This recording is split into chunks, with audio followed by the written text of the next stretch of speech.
कालांतर न्यूज को आपण मानकु स्वागत। पुरी गोविंदधाम गोशाला रे गोपाष्टमी महोत्सव पालित। कार्तिक मास शुक्ल पक्ष अष्टमी तिथि रे शास्त्रीय परंपरा अनुसार श्रीकृष्ण भगवान प्रथमे गोचारण अनुकूल करथिले। एही स्मरणीय दिवस अवसर रे श्रीराम सुंदरकांड चैरिटेबल ट्रस्ट द्वारा परिचालित गोविंद गोधाम गोशाला परिसर रे गोपाष्टमी उत्सव महासमारोह रे पालित होई जाइछि। ट्रस्ट प्रतिष्ठाता एवं ट्रस्टी तथा संपादक पंडित विष्णुचरण पंडांग तत्वावधान रे दिव्यता सहित गोपूजन सहित गोमाता को लड्डू प्रसाद दिया जाइथिला। एथिसह चारा बंटन मध्य करा जाइथिला।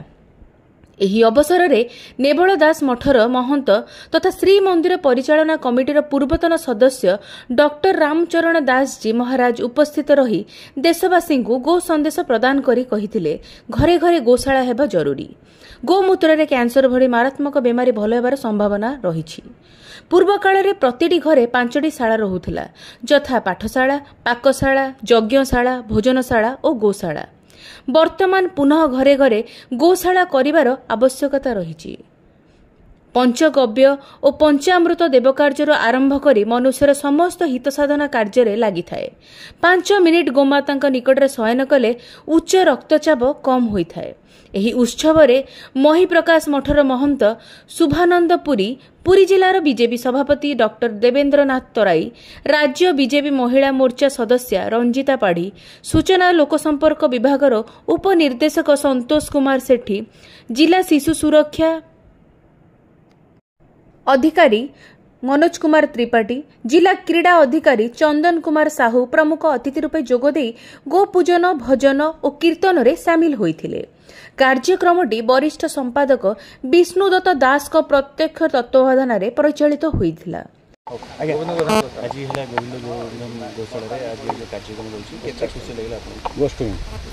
आज प्रकृत रे आज जेहेतु आमर गोअष्टमी यही पर्व रे आज आमर जे साधु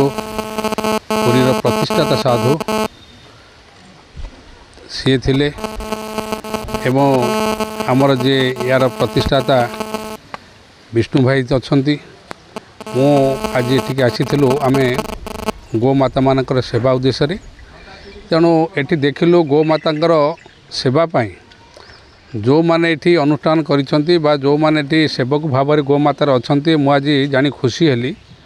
जे गोमाता मानकर जो स्नेह श्रद्धा आग्रह अच्छी से सेवक मान प्रति से ये बारी हो गला जे आम डाकीदेले गोमाता माने दौड़ी आसुचंती एवं अति श्रद्धार सह अति आनंदर सह से माने जो आम हाथरू तांकर प्रसाद को ग्रहण करुचंती आम से आप्यायित हेलु खुशी हेलु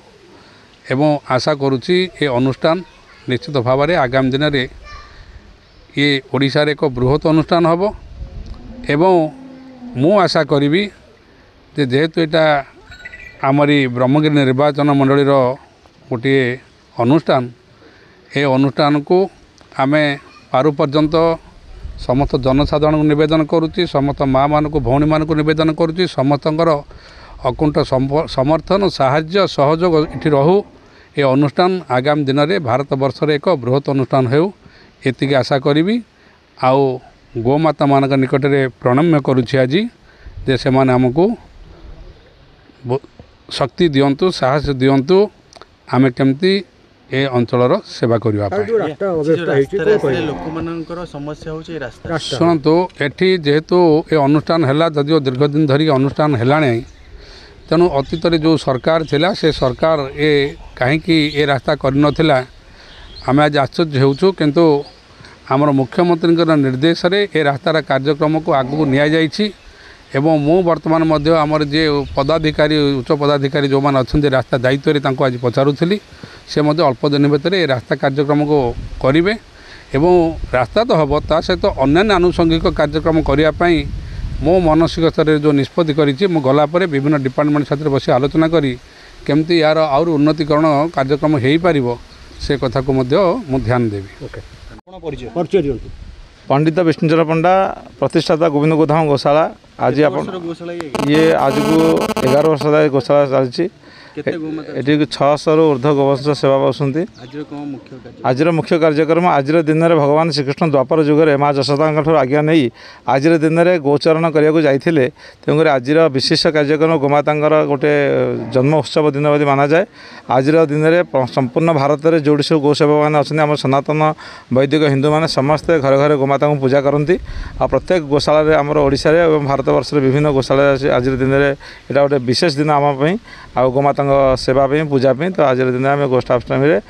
आज गोमाता को पूजा करी आज दिन में गोमाता को भी जमी भगवान द्वापर जुगे नौले चरिया को आज दिन आप देखिए गोमाता जाऊँ चरिया प्रतिदिन जाऊँगी आज दिन जेहतु दिन से आम ये प्रति वर्ष भाई वर्ष गोष्ठाष्टमी पूजा आज्ञा रास्ता बर्तमान सरकार को जनईचु आ निश्चिंत रूप से सरकार यहाँ करेंगे जेहेतु गोमाता सरकार आसछे बीजेपी सरकार ये गोमाता सरकार ये निश्चिंत रूप से यहाँ करेंगे आपण गणमाध्यम माध्यम आम जनईमु जेहेतु आपण देखिले कौन अवस्था एठू प्रतिदिन भगवान श्री जगन्नाथ कोठभोग निमंते एठू प्रतिदिन क्षीर जाऊँगी जगन्नाथ कोठभोग जो समय रही पूर्व घंटे पूर्व एठू क्षीर जा जगन्नाथ मंदिर पहुँची आउ जहाँ आपण मैंने आसिले जानिले जमी रास्ता व्यवस्था अच्छी निश्चिंत रास्ताटा आज आम जो पुरी जिला बीजेपी सभापति आसती सी कहते चीफ इंजीनियर को जनई रास्ता निश्चिंत आशा कर रास्ता हो विष्णुदत्त दास गोविंद गोधाम गोशाला सुंदरकांड चैरिटेबल ट्रस्ट प्रवक्ता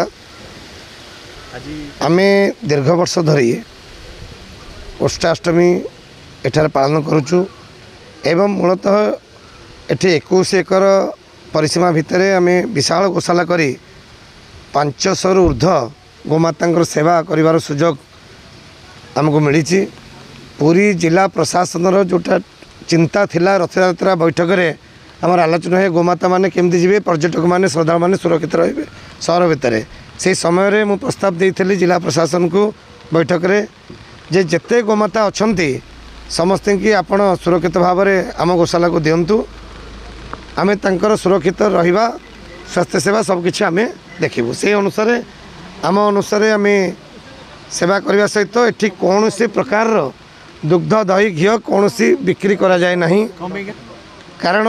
आम प्रायतः रुग्ण वृद्ध गोमाता मान को सुरक्षित आम ये रखुचु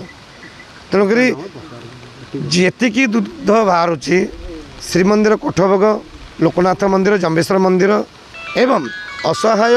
जदि किए वृद्ध वृद्धा कौटी अच्छा आम नजर को आसला सूचना पाइलु आम पाखे केमती क्षीर पहुँची पार से व्यवस्था करुचु क्षीर बिल्कुल बिक्री आम आम गोदाम करूना एवं आज ये पवित्र दिवस रे आम केवल गोमाता सेवा करवा कि पूजा करवा से भावना रखी आपण मान चैनल माध्यम दर्शक मान को निवेदन समग्र ओडिशावासी भारतवासी को जो माने घरे गैरेज करुचंती गाड़ी रखापी का कम से कम गोमाता रखापी छोटिया गोशाला हो पछे करंतु कुकुर प्रेम छाड़ी गोमाता प्रेम रे आपण लीन रहंतु 33 कोटी देवादेवी आशीर्वाद आपको प्राप्ति हम एथिरे तिलमात्र संदेह नहीं तार उदाहरण आमर गोविंद गोधाम गोशाला कारण आम पाखे टंकाटे न थाई 500 ऊर्ध्व गोमाता को खाद्य आसिक भक्त सहयोग कर आपण मैंने सहयोग कर पहुँची पार्टी समस्ते सुस्थ अच्छा तेणुक गोमाता रखंतु घरे शुद्ध घी शुद्ध दुग्ध निजे पातु निजे सुस्थ रहतु भारत वर्ष को सुस्थ रखंतु। ब्यूरो रिपोर्ट कालांतर न्यूज।